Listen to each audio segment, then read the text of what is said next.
예수님은 예루살렘을 향해 가시면서 그 길의 의미를 밝히 드러내셨어요. 그 길은 죄인들에게 회개할 것을 가르치신 것이었고, 그들의 죄를 짊어지시고 십자가에서 죽어야 하는 길이었습니다. 자신들이 죄인임이 드러나는 것을 견디지 못하는 바리새인과 율법 교사는 예수님을 강하게 대적했습니다.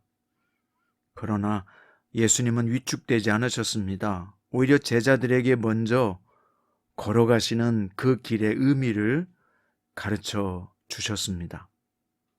오늘은 누가복음 12장 1절부터 12절입니다. 그 중에서 4절에서 5절 읽겠습니다. 내가 내 친구 너희에게 말하노니 몸을 죽이고 그 후에는 능히 더 못하는 자들을 두려워하지 말라. 마땅히 두려워할 자를 내가 너희에게 보이리니 곧 죽인 후에 또한 지옥에 던져 넣는 권세 있는 그를 두려워하라. 내가 참으로 너희에게 이르노니 그를 두려워하라. 아멘. 오늘 말씀의 제목은 결과를 알면 두려움은 극복된다 입니다. 바리새인과 율법 교사를 꾸짖으시고 그들의 거짓된 의로움을 책망하신 예수님의 가르침은 많은 사람에게 전해졌습니다. 예수님의 인기가 심히 거슬려서 어떻게든 예수님을 흠집내려는 사람들의 시도와는 반대로 수많은 사람이 예수님께 몰려왔습니다. 예수님은 그들을 보시면서 먼저 제자들에게 바리새인의 누룩, 곧 외식을 주의하라고 경계하셨습니다. 그들의 외식은 마치 누룩처럼 모든 것을 감염시키고 오염시키기 때문이죠. 그리고 예수님은 제자들이 기억해야 되는 매우 중요한 진리를 가르쳐 주셨는데요. 바리새인의 외식이 곧 밝혀질 것이라는 것이었습니다. 사람들은 겉으로 드러나는 것과 눈에 보이는 것을 크게 여깁니다. 그래서 속으로 죄짓고 겉으로는 거룩한 척하기를 선호합니다.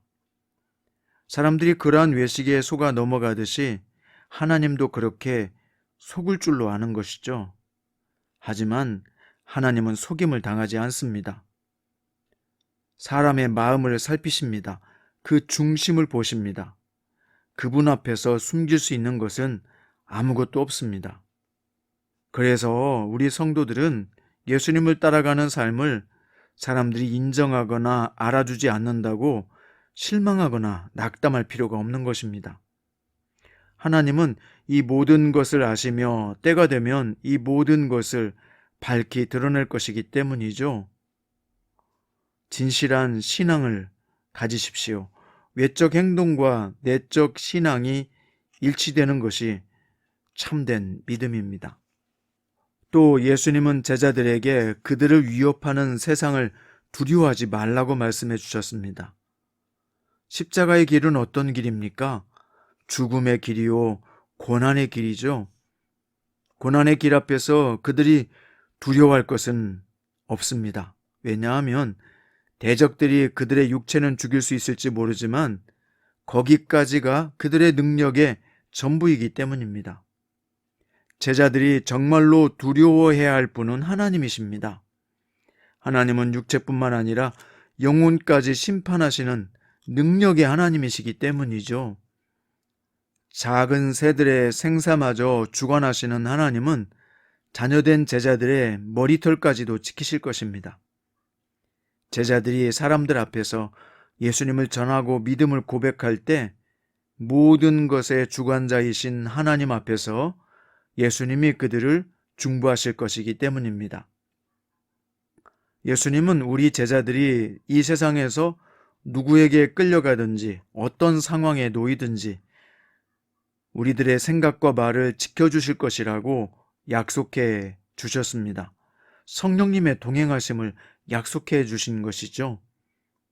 십자가의 길은 결코 혼자 걸어가는 길이 아닙니다. 그 길은 하나님이 모든 것을 알고 지키시는 길입니다. 성령님께서 함께 하시는 길입니다. 그러므로 성장큐티 가족 여러분, 고난이 찾아와도 주님의 제자는 두려움을 극복할 수 있습니다. 우리는 이미 우리가 가야 될 길의 결과를 알고 있기 때문입니다. 우리가 두려워하는 이유는 결과를 모른다고 생각하기 때문이죠. 결과는 하나님이 갖고 계십니다. 결국 믿음의 길로 가는 제자들만이 참된 승리를 거둘 것이라고 우리에게 미래의 일을 가르쳐 주신 것입니다. 오늘 귀한 말씀이 여러분과 저에게 큰 위로와 격려가 되기를 바랍니다. 오늘은 고은식 저자의 하나님 없이도 살 수 있을까? 라는 책의 내용의 일부를 읽어드리겠습니다. 예수님이 만약 21세기에 오셨다면 어떤 일이 벌어질까요? 아마 핵인싸 슈퍼스타가 되셨을 것입니다. 만약 SNS 계정을 만드신다면 초인플루언서가 되고도 남으실 것입니다. 실제로 2000년 전에 이스라엘 땅을 누비셨던 예수님은 당대 슈퍼스타셨습니다. 예수님이 70인의 제자들을 따로 세우시고 그들에게 권능을 주시고 복음을 전하라고 파송하셨을 때 제자들은 기적을 체험합니다.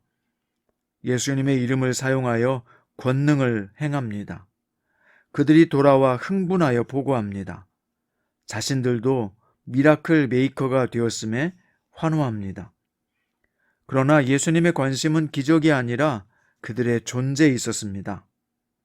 우리가 이 땅에서 이룰 수 있는 성취나 성공이 아니라 우리가 어디에 속해 있는 존재인지 그것이 예수님의 관심사라는 말입니다. 성취, 성공, 행위, 즉 doing에만 관심을 쏟는다면 우리의 시선은 세상 사람들과 다를 바가 없습니다. 돈 많이 버는 한 사업가 장로님이 있었습니다.